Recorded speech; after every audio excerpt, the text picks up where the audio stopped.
Good morning, everyone. Today is Wednesday, March the 20th. This is the Futures in 5. I know for some of us that trade intraday, you're like, Anne-Marie, why do you keep showing us these daily time frames? So my thought is the following. What we have to figure out is, based on what it is that we are looking to do intraday, are there bigger forces working against us in some form or fashion? And so what we can see is a little bit of negative divergence, but with upside momentum. So what happens in that environment is that we test higher, but we don't hold those at the first pass. And what we do end up coming into is higher lows or a retest of very strong support zones, and then we bounce. You can look over here and see the same thing, all right? So here is a move, comes into the space. This is a much higher pop. Momentum doesn't really carry that through, so we know that there's a likelihood that at the top of that range we'll fade, test old resistance, new support. Not rocket science there. We just have to be patient and watch for these edges, and then we see the same thing again. It says, hey, I move higher. I have technical divergence, but because I am trending, I will move higher before I fade and hold a good line of support. And that is the same thing that we are looking at right here. Same thing. This is a thin volume event. We've got an FOMC meeting today. Fades could be deeper today. They could be a bit deeper because of the pullback up here, but they could stay nice and shallow right there from a daily perspective and then move right back up again to fill this formation. My expectation is that we do fill in this thin volume area. Folks are getting fairly confident that if we pull back into the 2800 area, because we've broken through it and really went more than halfway to 2900, that any pullback is likely to hold, right? And I don't know whether that's true or not, but certainly I think the majority of folks are thinking that that is essentially what it is that could happen. Same thing here. Big momentum. Divergence. What does divergence say? Not that we won't head higher, but that we won't stay higher. So what's the takeaway there? Don't buy the highs. Well, how do I know it's the highs? Don't buy any new high that you see. Well, what if it goes into a newer high after I buy that new high?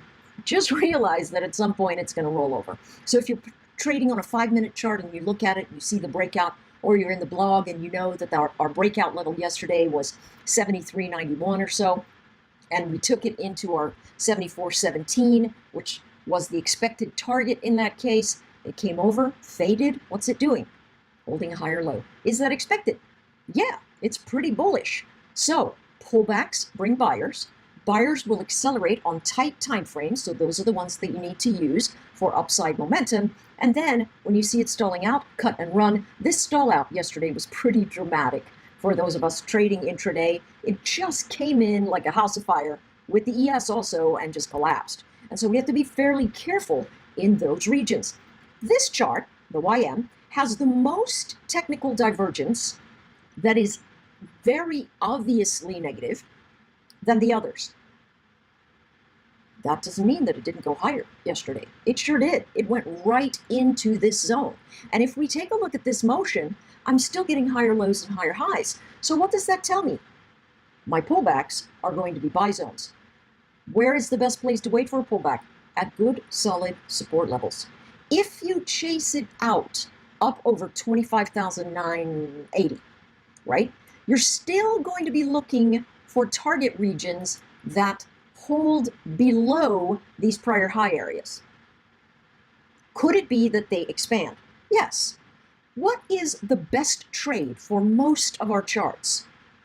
Pullbacks into buy zones give us a bounce pattern, or the very edges of resistance against relative trend into support. But listen, you've really got to edge that carefully and look for the very high highs and get out. If you get in at the very high highs, let's say you come in here today and you say, you know what, I'm going to trade this negative divergence. I think that we have a reversion to the mean, just like you've been talking about. I think this is going to be a good day for it with the Fed, blah, blah, blah. The Fed's going to stand pat. They're not going to do anything, all right? The Fed is the tail that is wagged by the dog that is the market, right? Right? So actually, you know what I mean there.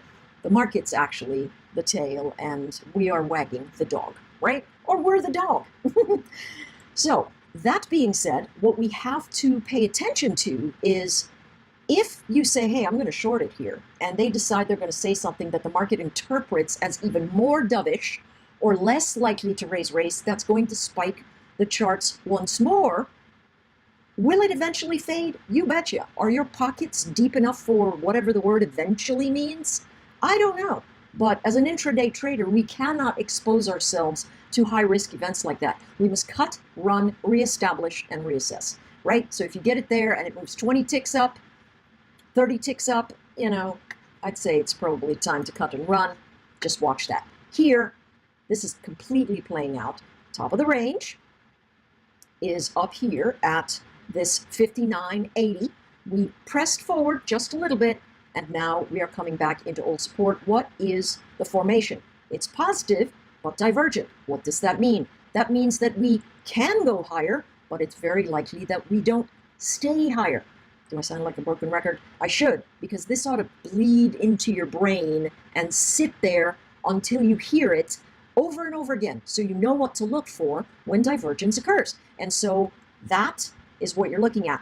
Always the trend is going to give you the better bet unless you're looking at this formation and you realize that that collapse action is going to give you the downside pressure, but you've got to wait for it and realize that it could be higher than what you think it is because the trend is upward. Okay, what do we look for today? We've got the EIA report. Pullbacks are very likely to be buy zones. Here's the thing. So I read that this Iran tanker traveling under Iraqi papers and flags stopped in Singapore, offloaded, and then went someplace else. And so they're finding ways to sneak oil out, as you know they will. So we'll just have to see how much is getting sneaked out to see what it is that's likely to happen. If the hedge funds came into target, which was right at near 60, and have decided they are going to trim because global slowdown still seems apparent, we could come all the way back down into heavy congestion. We don't know how they're trading, and we won't know until the numbers come out at the end of the week, right? My thought is watch for the failed bounce. If we fade below 58.74, we're going to be in a fade pattern. The technical divergence says we will come into relative support. The first one's going to be between 58.11 and 58.20. The second one's going to be between 57.45 and 57.80.